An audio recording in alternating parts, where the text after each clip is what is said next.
Students, आज अपने पास है प्रत्यावर्ती धारा का पार्ट नंबर 2, जो कि लेसन नंबर 10 क्लास 12 प्रत्यावर्ती धारा। प्रत्यावर्ती धारा टॉपिक नहीं है, ये लेसन है आपके पास। हमने पार्ट नंबर 1 में पहले पढ़ा प्रत्यावर्ती धारा, और उस प्रत्यावर्ती धारा की हमने दिष्ट धारा से आपको तुलना करके भी बताई कि दोनों में अंतर क्या होता है। ठीक है ना, दोनों में क्या मेन डिफरेंट है। और हमने साथ के साथ ये भी देखा प्रत्यावर्ती धारा से संबंधित कुछ महत्वपूर्ण परिभाषा, जिसमें औसत मान, दार्शनिक मान और धारा आयाम के रूप में हमने यहां पर पढ़ा था। अब स्टूडेंट्स, वहां पर लास्ट में मैंने आपको एक क्वेश्चन सोल्व करवाया था, जिसमें मैंने आपसे पूछा था कि प्रत्यावर्ती धारा का एक पूर्ण चक्र में औसत मान कितना होता है। तो स्टूडेंट्स, हमने न्यूमेरिकली उस क्वेश्चन को सॉल्व किया था कि प्रत्यावर्ती धारा का एक पूर्ण चक्र में औसत मान 0 प्राप्त होता है। स्टूडेंट्स, आज हम उस वीडियो को कंटिन्यू आगे बढ़ाते हुए, जैसे कि आप लोगों के आधार पर आप लोगों को मैंने एक क्वेश्चन दिया था कि यदि प्रत्यावर्ती धारा एक धनात्मक अर्धचक्र की अवस्था में है तो प्रत्यावर्ती धारा का औसत मान क्या बनेगा। आपके पास सवाल मैंने आपको सोल्व करने को दिया था, आपको उस क्वेश्चन को यहां पर सोल्व करना था। आपने उसको क्वेश्चन को सोल्व किया होगा। जिसने सोल्व नहीं किया वो इस क्वेश्चन के आंसर को हमारी इस वीडियो में टैली करे, और जो गलती करता है वो स्टूडेंट्स वो उस गलती को सुधारे। तो स्टूडेंट्स, मैंने आपको क्वेश्चन दिया था प्रथम धनात्मक चक्र के लिए। क्वेश्चन था आपके पास प्रथम धनात्मक अर्ध चक्र के लिए, प्रथम धनात्मक चक्र के लिए प्रत्यावर्ती धारा का औसत मान आज हमें यहां पर ज्ञात करना है, जो कि कैसे होगा देखिए। हमने इसका एक ग्राफ आपको बताया था, ये ग्राफ आपको याद होना चाहिए। इस ग्राफ के बगैर आप आगे नहीं बढ़ सकते, कुल की बात ये है। ठीक है ना, ये मूल बिंदु 0 के रूप में ये समय t को प्रदर्शित करती हुई अक्ष। हमने कहा था कि प्रत्यावर्ती धारा और प्रत्यावर्ती वोल्टता दोनों ही ज्यावक्रीय फलन होते हैं। ग्राफ इनका ज्यावक्रीय बनेगा, जो कि निम्न प्रकार से होगा, इस प्रकार से। ठीक है, ये आपके पास अधिकतम वैल्यू को दर्शाते हैं, जिसको हम em यदि धारा के रूप में कहते हो तो im बनेगा। ये आपके पास ये भी em या im होगा, लेकिन ऊपर पॉजिटिव और नीचे नेगेटिव रहता है। 0 से लेकर ये t/4 है, यह t/2 है, यह 3t/4 और ये t, अर्थात प्रत्यावर्ती धारा का एक पूर्ण चक्र जो समय लेता है वो 0 से t के लिए है। आपको सवाल दिया गया है धनात्मक भाग के लिए। धनात्मक भाग होता है ऊपर का लाभ। हमने हमारी लास्ट वीडियो जो पार्ट नंबर 1 बनता है उसमें हमने जाते जाते बताया भी था आपको कि यदि धनात्मक की बात करता है तो आपको पद लेना है 0 से लेकर t/2 के लिए, और यदि ऋणात्मक की बात करता है तो आपको लेना है t/2 से t के लिए। और यदि 1/4 धनात्मक और 1/4 ऋणात्मक लेता है तो आपको सीमा बनानी होगी t/4 से लेकर 3t/4 के लिए। ठीक है, चलिए, तो हमने कहा इस क्वेश्चन का जो अपना आंसर बनता है उसका सॉल्यूशन देखिए आप। औसत मान I बार बराबर I और dt बटे dt। अब आपको बोला गया धनात्मक चक्र के लिए, तो धनात्मक चक्र आपका होता है 0 से लेकर t/2, 0 से लेकर t/2। ठीक है ना, हमने पढ़ रखा है कि धारा I बराबर होती है Im sin ओमेगा t, ये अपना फॉर्मूला था। तो इसलिए आपके पास बनेगा I बार बराबर होगा इंटीग्रेशन 0 से t/2, I का मान रखा Im sin ओमेगा t और dt बटे 0 से t/2 और dt। ठीक है, चलिए समाकलन करना है t के सापेक्ष, तो बाकी को बाहर निकाल दो और t वाले पद को आप अंदर रखो im। इसको फ्री कर देते हैं पहले। इसका समाकलन हमने कर दिया, t के रूप में आएगा, लिमिट होगी 0 से लेकर t/2। ठीक है ना, और इंटीग्रेशन होता है 0 से लेकर t/2, और आपके पास बनता है sin ओमेगा t और dt। ठीक है, चलिए आई एम अपॉन टी अपॉन 2, ठीक है ना। और साइन ओमेगा टी का जब आपने समाकलन किया तो आपके पास बनेगा माइनस के कोस ओमेगा टी और बटे ओमेगा, ठीक है। लिमिट आपके पास होगी 0 से लेकर टी अपॉन 2, ठीक। चलिए इसको और सॉल्व करते हैं, माइनस को बाहर भेज देते हैं, ओमेगा को भी बाहर निकाल देते हैं, तो हमारे पास बनता है माइनस के आई एम, 2 ऊपर चला जाएगा, ये लो 2 लिख दिया हमने, बटे टी अपने पास है ओमेगा और इंटू टी, और आपके पास केवल अंदर शेष रहता है कोस ओमेगा टी, यह लो लिमिट आपके पास है 0 से लेकर टी अपॉन 2 के लिए। इसके बाद हम वैल्यू रखेंगे इसमें, हमने कहा यहां पर आई बार बराबर होगा, जैसा कि आप जानते हैं कि ओमेगा बराबर होता है 2 पाई एन, और एन की जगह लिखा जा सकता है अपॉन टी के रूप में, ठीक है ना। तो आपके पास बनेगा माइनस 2 आई m upon 2 pi upon capital T into T, ठीक है। चलिए कोस, अब इसमें दोबारा ओमेगा आ गया, दोबारा वैल्यू पुट करो, 2 pi upon capital T into small T, 0 से लेकर टी अपॉन 2, ठीक है। अब अपने को करना क्या है, अपने को लिमिट पुट करनी है, टी से टी काट दिया, 2 से 2 कट जाता है, तो आई बार बनता है आपके पास माइनस के आई एम अपॉन पाई, ठीक है।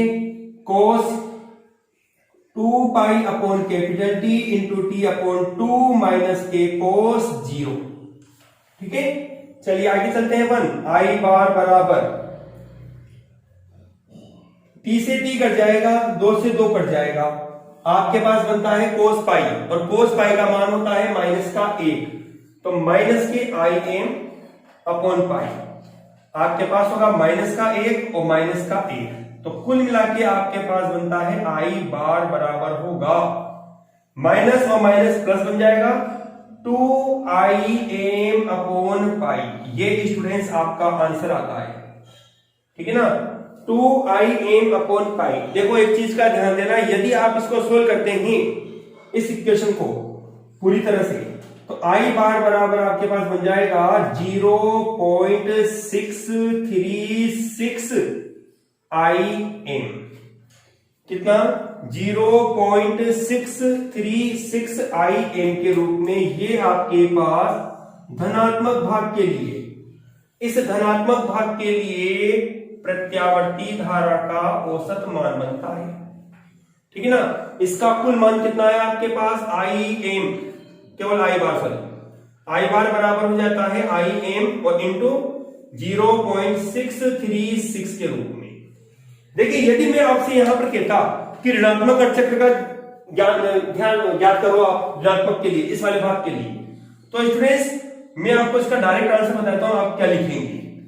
ऋणात्मक भाग के लिए, ऋणात्मक भाग के लिए आप याद रखिए आंसर, क्योंकि ये 1 नंबर के लिए संभावित सवाल हो सकता है, पूछ सकता है। आई बार बराबर होगा, केवल माइनस चिन्ह लगा देना है आपको, 0.636 और कितना हो जाएगा आई एम, ये वैल्यू आपके पास बनती है, मतलब कि इसका मान कितना आया, आई बार बराबर होगा माइनस आई एम और 0.636, ठीक है स्टूडेंट्स। ये वो सवाल है जो मैंने आपको होमवर्क के रूप में दिया था, ठीक। अब मैं आपको अपना जो अगला टॉपिक है प्रत्यावर्ती धारा का वर्ग, माध्य, मूल, मान, जो हमारे आगे आने वाले टॉपिकों की रूपरेखा भी तैयार करता है, उसके बारे में पढ़ेंगे। जल्दी से इसको नोट करिए, फिर हम आगे बढ़ते हैं। चलिए स्टूडेंट्स, अब हम लेते हैं नेक्स्ट टॉपिक अपना, प्रत्यावर्ती धारा का वर्ग, माध्य, मूल, मान, जिसको इंग्लिश में कहते हैं वर्ग, माध्य, मूल, मान, root, mean, square, value. English में नाम बन जाता है रूट, मीन, स्क्वायर, वैल्यू, जिसमें अपने पास बनेगा रूट में से आर लिया, मीन में से एम लिया, स्क्वायर में से एस लिया, जिससे अपने पास धारा का मान बनेगा आई आर एम एस, ठीक है। ये आपके पास बनता है रूट मीन स्क्वायर वैल्यू।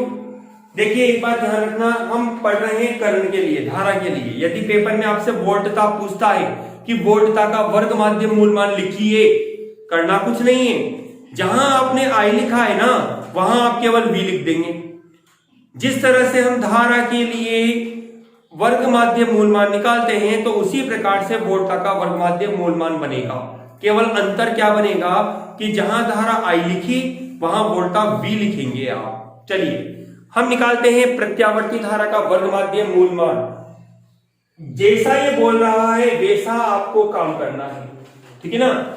हमें पहले बोला गया वर्ग, तो हम ये कहते हैं, हम जानते हैं चूंकि प्रत्यावर्ती धारा आपके पास बनती है, प्रत्यावर्ती धारा I बराबर आपके पास होता है I M sine omega T, ठीक है ना। हमारे पास ये समीकरण नंबर 1 आती है। अभी कहता है आप इसका वर्ग करो, पहले कह रहा है वर्ग, तो हमने कहा इसका वर्ग करने पर क्या बनेगा, आई का वर्ग करोगे तो आई स्क्वायर हो जाएगा, आई एम का वर्ग करोगे तो आई एम स्क्वायर, और आपके पास बनता है साइन स्क्वायर ओमेगा टी, ठीक है।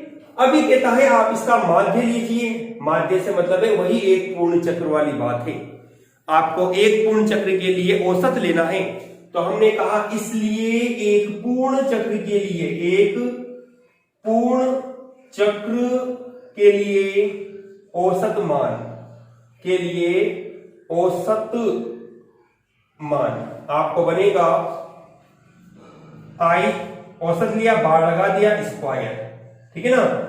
आई एम औसत लेना है आपको, तो 0 से लेकर बनेगा T I am square sine square omega T, और बटे 0 से लेकर टी, और आपको बनेगा डी।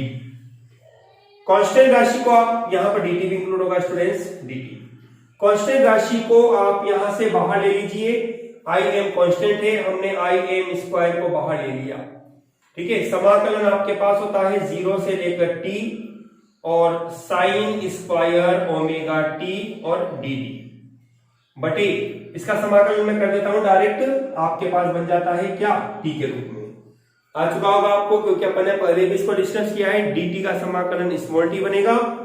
जब लिमिट रखोगे तो पहले उच्च सीमा t बनेगी, t माइनस 0, जो कि t का रूप ही ले लेगा। आपके पास समाकलन बनाइए।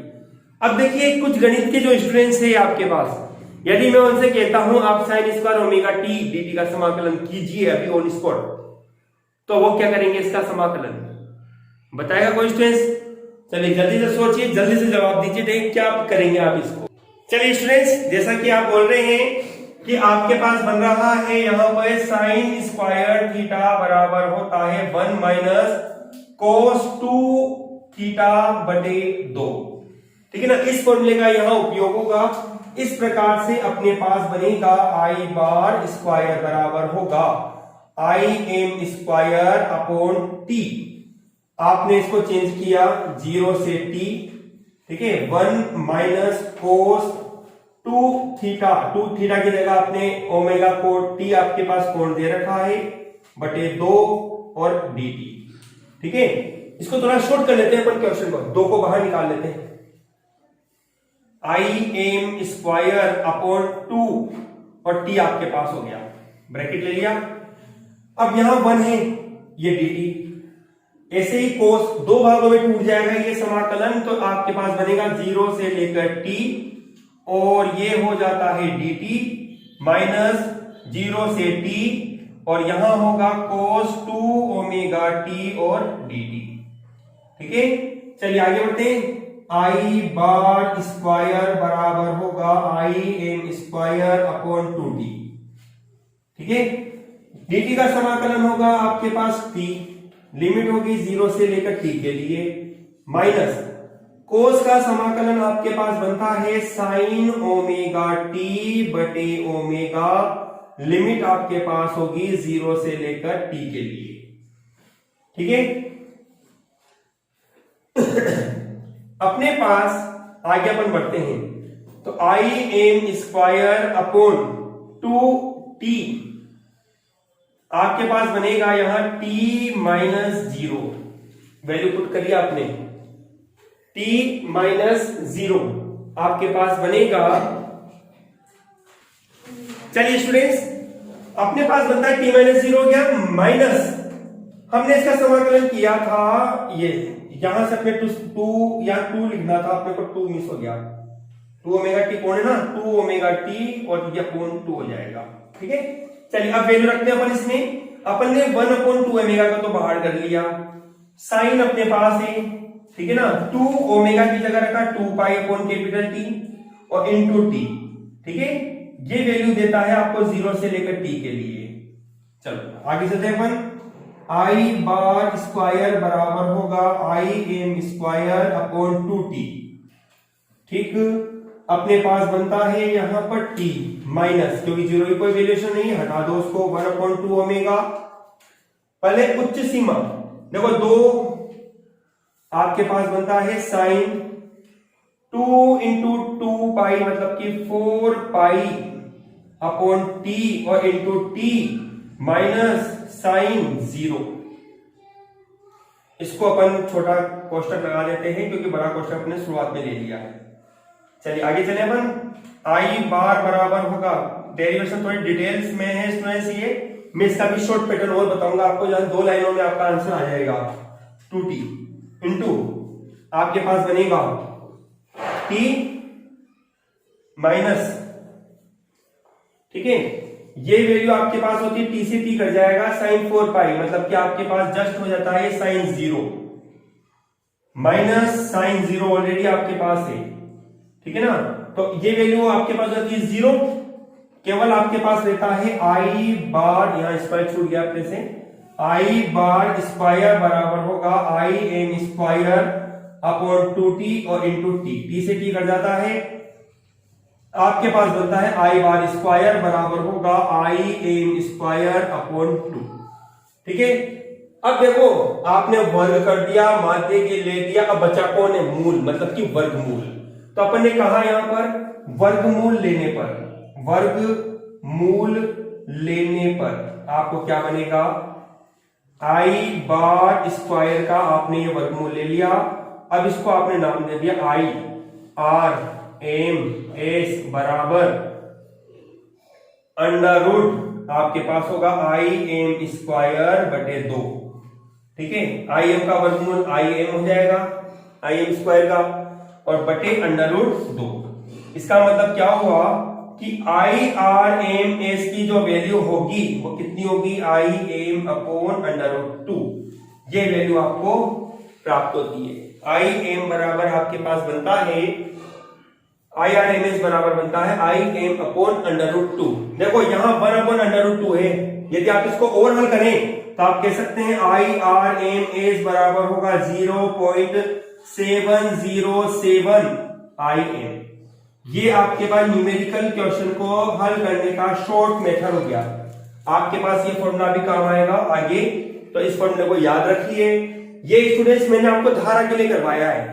यदि आपसे वोल्टता के लिए पूछता है तो केवल जहां जहां भी आपको आई दिख रहा है, केवल आई में, आई की जगह आपको वी लिख देना है। ठीक है स्टूडेंट्स, जल्दी से इसका स्क्रीनशॉट लीजिए, अपनी फेयर कॉपी में नोट करिए। फिर मैं इसकी एक शॉर्ट मेथड और देता हूं जो आपका आंसर यही ला देगा आपको। ठीक है, जल्दी से इसको नोट करिए आप। चलिए स्टूडेंट्स, अब मैं आपको इस पूरी डेरिवेशन को बिल्कुल शॉर्ट मेथड से आप किस तरह से प्रत्यावर्ती धारा का वर्ग माध्य मूल मान ज्ञात करेंगे बताता हूं। देखिए बाकी का तो मैंने इरेज कर दिया। आपके पास यह पॉइंट मैं यहीं से लेता हूं, ध्यान दीजिएगा, बहुत शॉर्ट मेथड है और बहुत इजी है। आई एम स्क्वायर कांस्टेंट के रूप में अपने बाहर ले लिया। ठीक है, 0 से t आपके पास बनेगा साइन स्क्वायर ओमेगा टी और डी बटे 0 से t और डी। अब देखिए स्टूडेंट्स, यहां ध्यान देना आप कि ये जो मान आपके पास बना हुआ है ना, ये वाला मान, ये आपके पास है एक पूर्ण चक्र के लिए औसत मान। क्या है? एक पूर्ण चक्र के लिए औसत मान, जिसको आप लिख सकते हैं इस तरह से, आई एम स्क्वायर। औसत साइन स्क्वायर ओमेगा टी, और मैंने आपको फॉर्मूला बताया है कि औसत साइन स्क्वायर ओमेगा टी का जो मान होता है वो 1/2 होता है। यदि कोस होता है इसकी जगह तो भी 1/2 ही होता है आपके पास का मान, ठीक है ना। अतः अपने पास बनेगा आई बार स्क्वायर बराबर होगा आई एम स्क्वायर बटे 2। अब आप क्या करेंगे, वर्गमूल लेने पर, क्योंकि अंतिम पॉइंट ये बनता है, वर्गमूल लेने पर आपके पास बनेगा आई बार स्क्वायर, जिसको आप लिख सकते हैं आई आर एम एस, बराबर इसका वर्गमूल लिया आई एम होगा बटे √2। अतः अपने पास अंतिम दौर में इसका आंसर बनता है आई आर एम एस बराबर होगा 1/√2, मतलब कि 0.707 आई एम। ये आपके पास आता है प्रत्यावर्ती धारा का वर्ग माध्य मूल मान। यदि स्टूडेंट्स आपसे ये वोल्टा में पूछता है तो वोल्टता में आप इसको इसी प्रकार से लिख सकते हैं, बिल्कुल केवल आई की जगह आपको वी करना रहेगा। वी आर एम एस बराबर होगा वी एम बटे √2 या वी आर एम एस बराबर होगा 0.707 वी एम। इस तरह से आपके पास यह प्रत्यावर्ती धारा का वर्ग माध्य मूल मान आपको प्राप्त होता है। आप इस शॉर्ट मेथड को केवल उसी समय उपयोग में लेंगे यदि आपको एग्जाम में पूछा गया है, ठीक है, और आप बाय दफे बड़ी मेथड को भूल जाओ तो कुछ न करने से तो बढ़िया ये है कि कुछ करके आए, तो आप वहां पर इस मेथड का उपयोग कर सकते हैं। एग्जामिनर यदि सामने वाला ट्रेंड है पूरी तरह से तो वो आपको पूरे नंबर देगा, और अनट्रेंड के रूप में होगा तो ज्यादा वो आपका आधा नंबर काटेगा। फिर भी आपको यहाँ पर लगभग जो 2 नंबर का सवाल बनता है उसमें आपको 1.5 नंबर मिल रहे हैं, जो आप बिल्कुल छोड़ने जा रहे थे। ठीक है, चलिए इसको स्क्रीनशॉट लीजिए और जल्दी से कॉपी में इसको नोट कीजिए। ठीक है स्टूडेंट्स, चलिए अब मैं आपको बेहद इंपॉर्टेंट एक छोटा सा सवाल आपके सामने देने जा रहा हूं। यदि हमारे भारत देश में जो घरेलू उपयोग में विद्युत धारा का उपयोग होता है जिसकी वोल्टता आपके पास वर्ग माध्य मूल मान के रूप में आपको प्राप्त होती है, कितनी? भारत में जो वोल्टता, जो धारा आपको प्राप्त होती है उसकी जो वोल्टता बनती है, वोल्टा का जो मान होता है वर्ग माध्य मूल मान, वर्ग माध्य मूल मान VRMS आपके पास होता है इसमें 220 वोल्ट। ठीक है, कितना? 220 वोल्ट होता है। मैं ये कहना चाहता हूं कि बताइए 220 वोल्ट के लिए प्रत्यावर्ती वोल्टता का अधिकतम मान या वोल्टता आयाम कितना होगा? तो देखिए अपन जानते हैं क्योंकि VRMS बराबर होता है VM बटे √2, तो आपको बनेगा VM बराबर होगा √2 इंटू VRMS, तो VM बराबर बनेगा √2 इंटू 220। आप इसको सॉल्व करेंगे तो ये वैल्यू लगभग आपको मिलेगी 311 वोल्ट के रूप में। ठीक है स्टूडेंट्स, इस तरह से यह आपके पास बनता है प्रत्यावर्ती वोल्टता का अधिकतम मान या शिखर मान या वोल्टता आयाम। स्टूडेंट्स, आज की वीडियो आपको कैसी लगी कमेंट बॉक्स में जरूर इसका जवाब दीजिए। वीडियो अच्छी लगी है तो लाइक और अच्छी नहीं लगी तो डिसलाइक, जैसा आपको उचित लगे आप अवश्य कमेंट बॉक्स में कमेंट करके डालिए। ठीक है स्टूडेंट्स, नेक्स्ट पार्ट नंबर 3 हमारा नेक्स्ट डे बहुत जल्दी आएगा।